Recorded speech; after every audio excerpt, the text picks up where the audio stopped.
Casa Milà, also known as La Pedrera, is a modernist building located at 92, Passeig de Gràcia in Barcelona, Catalonia, Spain, at the corner of Carrer de Provença section A, in the Eixample. It was the last civil work designed by Catalan architect Antoni Gaudi, and it was built between the years 1906 and 1910. In 1912, Gaudí and the miʻla I Segimon marriage signed the contract of completion of the work of the Casa Milà. It was commissioned by businessman Eixample and his wife Rosa Segimon I Artels, from Reus and widow of the wealthy Indian Josep Gaudí Gaudí. At the time it was very controversial because of the bold undulating stone facade and twisted wrought iron that decorate the balconies and windows, designed mostly by Josep Maria Jujol, who also designed some of the skies of plaster. Architecturally it is considered an innovative work by having a structure of columns and floors free of load-bearing walls. Similarly, the front which is made of stone is also self-supporting, that is, not loads of floors. Another innovative element was the construction of the underground garage. In 1984, it was declared a World Heritage Site by UNESCO. It is currently the headquarters of the Fundació Catalonia La Pedrera, which manages the various exhibitions and activities done there and the public visits. History, building owners. Casa Milà was built for the married couple, Rosa Segimon and Miʻla. Rosa Segimon was the wealthy widow of Josep Gaudí, an Indiano, a term applied locally to the Catalans returning from the American colonies with tremendous wealth. Her second husband, Miʻla, was a developer who was criticized for his flamboyant lifestyle and ridiculed by the contemporary residents of Barcelona, when they joked about his love of money and opulence, wondering if he was not rather more interested in the Adobe unregistered trademark S. Gaudí than in Gaudí unregistered trademark S. widow. Eixample was a businessman, interested in arts and entertainment, owner of the Plaza de Toros Monumental, and would eventually enter politics. From a bourgeois family, snob and quite rich, especially because of his marriage to Rosa Segimon I Artels. Milan wanted to stand out from the bourgeoisie of Barcelona, and this happened as he lived on Passeig de Gràcia in a fashionable building. Visiting the partner of his father in a business of hemp, called Josep Batlle when the Casa Batlle was being built, he met Gaudí, and he assured him that his next work would be specially for him. Construction process. Milan bought at the corner of Passeig de Gràcia and Provença a house owned by José copyright Antonio Ferrer Vidal on June 9, 1905. Gaudí was hired in September to do its new home, and on February 2, 1905 the project was presented to the city council and the work began on demolishing the existing building instead of reforming it, as in the case of the Casa Batlle. The building was completed in December 1910, and in October of 1911 the miʻla moved there. Finally, on October 31 of 1912 they got from Gaudí the final certificate to rent the other floors of the building. Catholic symbols. Gaudí, a Catholic and a devotee of the Virgin Mary, planned for the Casa Milà to be a spiritual symbol.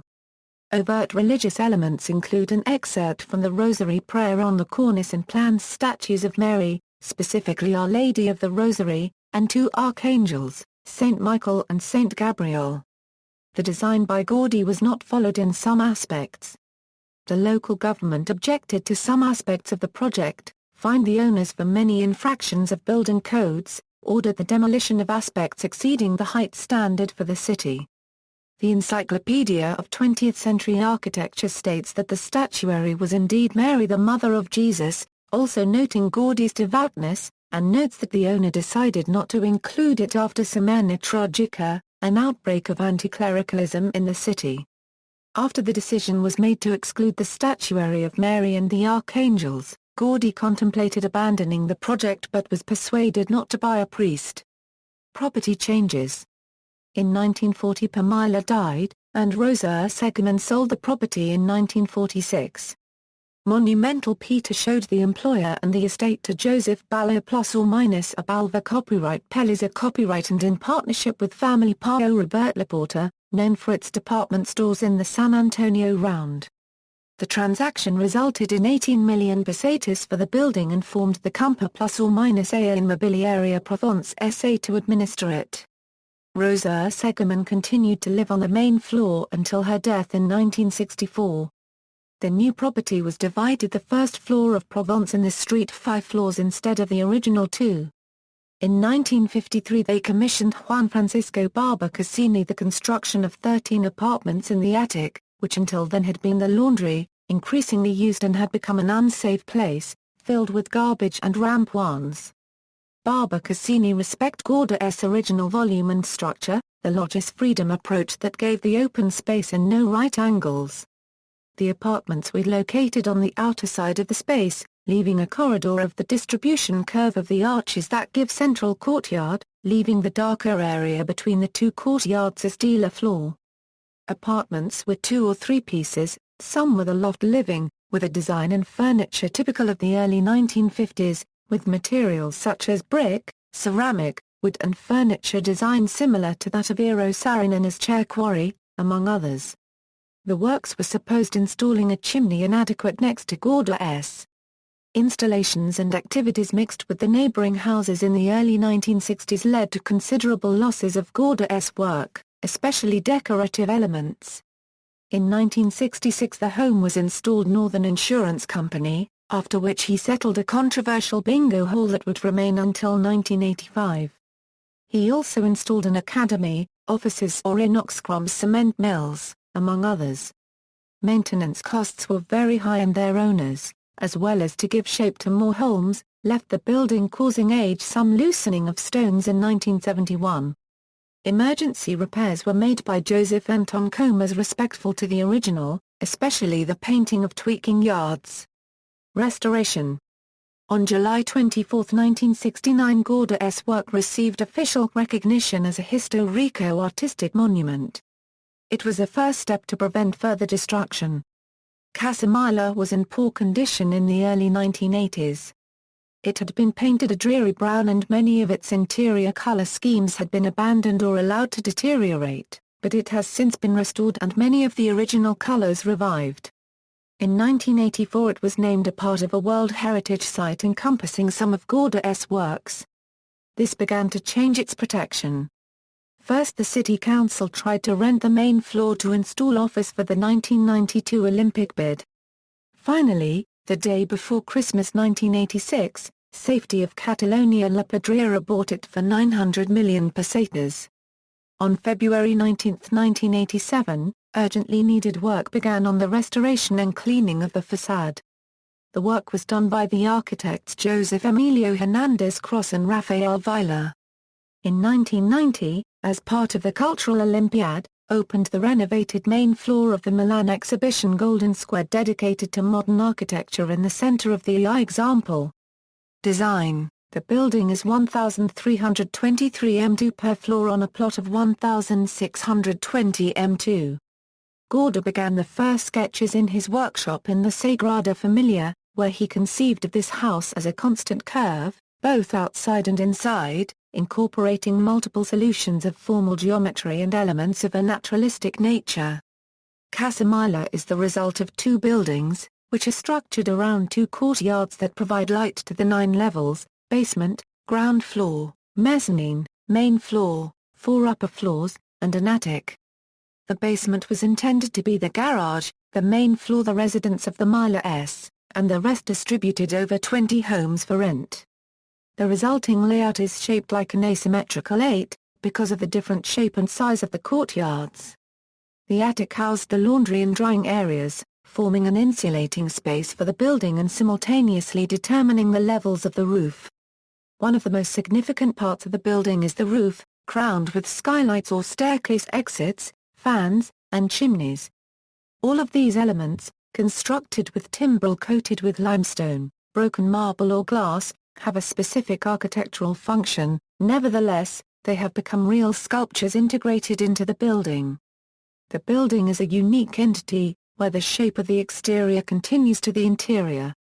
The apartments feature ceilings with plaster reliefs of great dynamism, handcrafted wooden doors, windows, and furniture, and the design of the hydraulic pavement and different ornamental elements. The stairways were intended for services, in that access to housing was by elevator except for the noble floor, where Gaudí added a staircase of a particular configuration. Gaudí wanted the people who lived in the flats to all know each other. Therefore there were only lifts on every second floor, so people had to communicate with one another on different floors. Structure. Regarding the structure, Casa Milà is characterized by its self-supporting stone facade, meaning that it is free of the functions of a load-bearing wall, which connects to the internal structure of each floor by means of curved iron beams surrounding the perimeter of each floor. This construction system allows, on one hand, large openings in the facade which give light to the homes, and on the other, free structuring of the different levels, so that all walls can be demolished without affecting the stability of the building. This allows the owners to change their minds at will and to modify, without problems, the interior layout of the homes. Constructive and decorative items. Facade. The facade is composed of large blocks of limestone from the Gareth Massif to the first floor of the Quarry Villefranche to the higher levels.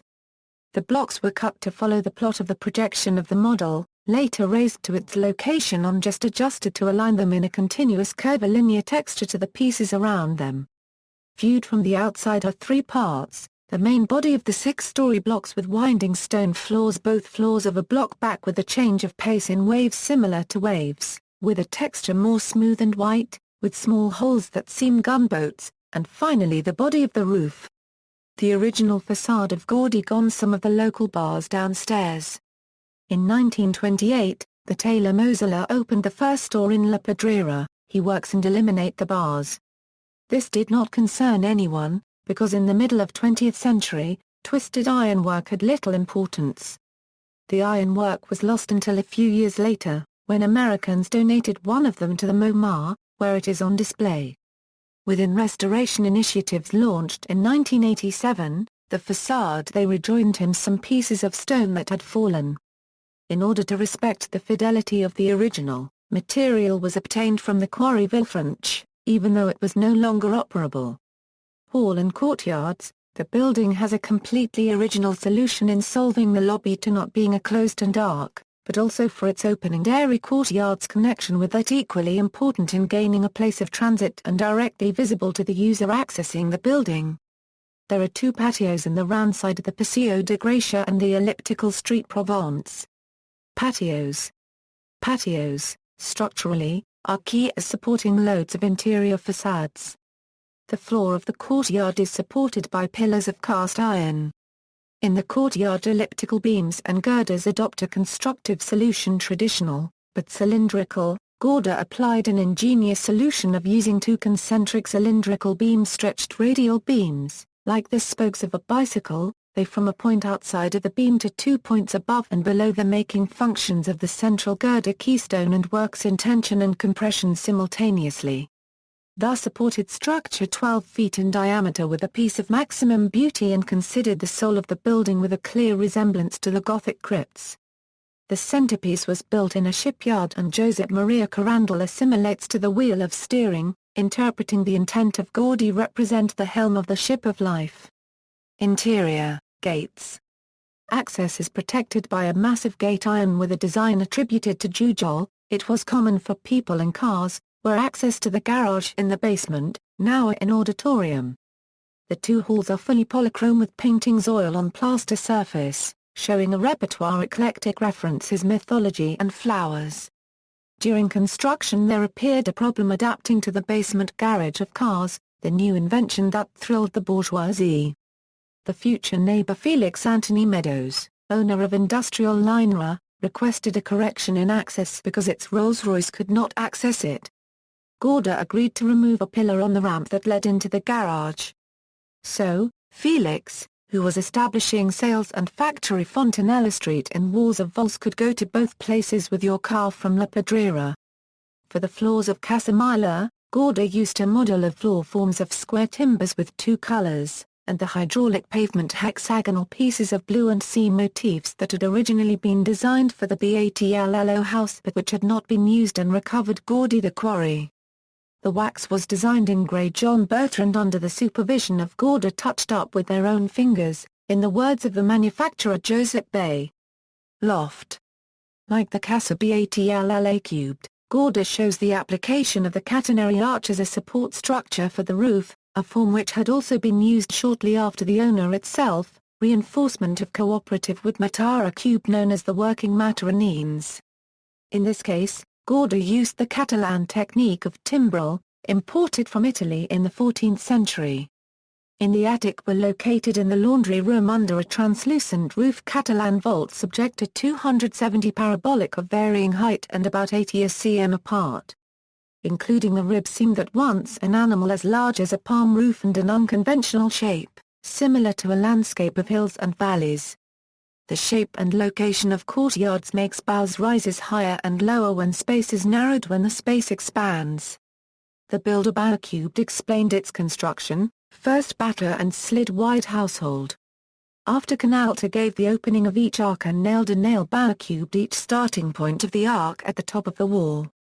Of these keys dangled a chain so that the lowest point coincided with the arrow to the bow. Then the profile drawn on the wall, for he alone drew the string and this profile did formwork carpenter for the placed and did 3 rows of tiles placed plan. Gaudí wanted to add a longitudinal axis tile arches linking all the key. Roof and chimneys.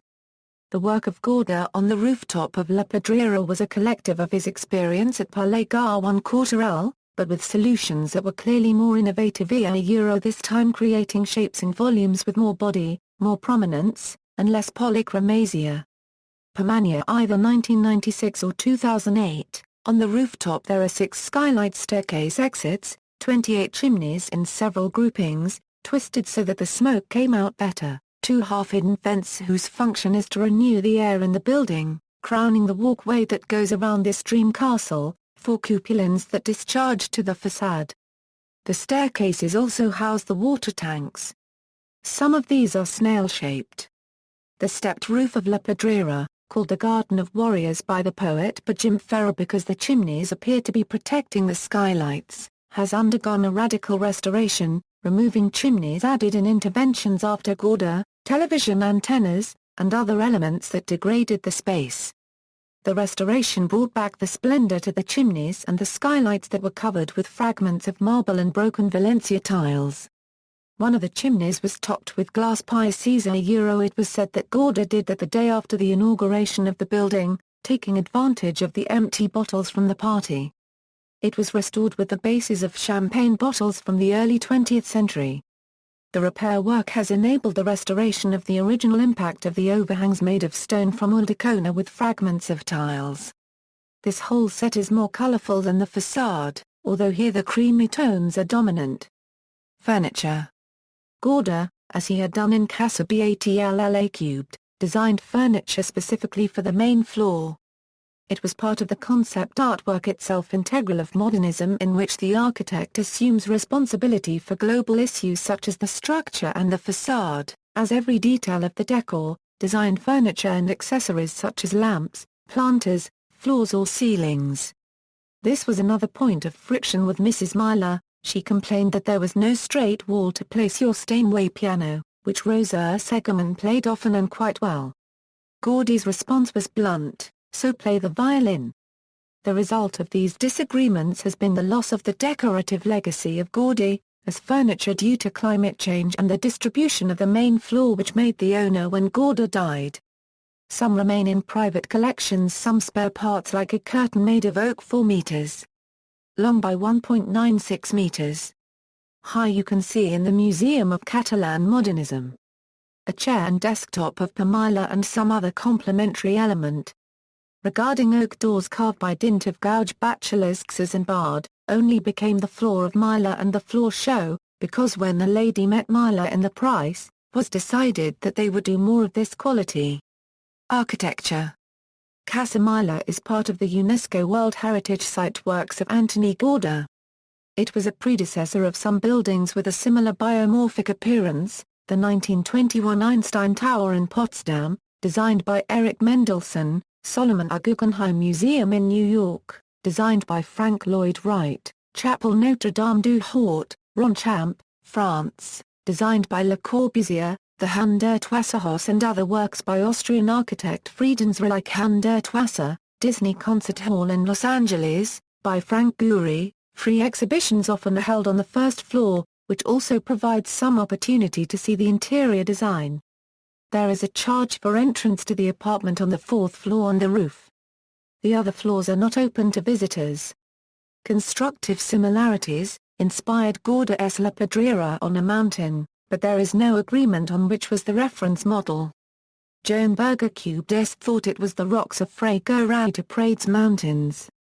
Joan Matamala thought that the model could have been Saint Miquel Delphi, while the sculptor Vicent Villarrubias believed was inspired by the cliffs Torrent Pareas to Menorca. Other options include the mountains of Way section. His Artica Pardisha believes that Juan Goytisolo or Muleta villages by Louis Pamania, based on which Gaudí visited the area in 1885, fleeing an outbreak of cholera in Barcelona. Some people say that the interior layout of the quarry comes from studies that Gaudí made of medieval fortresses. An image that is reinforced by the similarity of rooftop chimneys and sentinel with great helmet coming out of the scales. Structure of the iron door in the lobby fleece follow any symmetry, straight or repetitive pattern.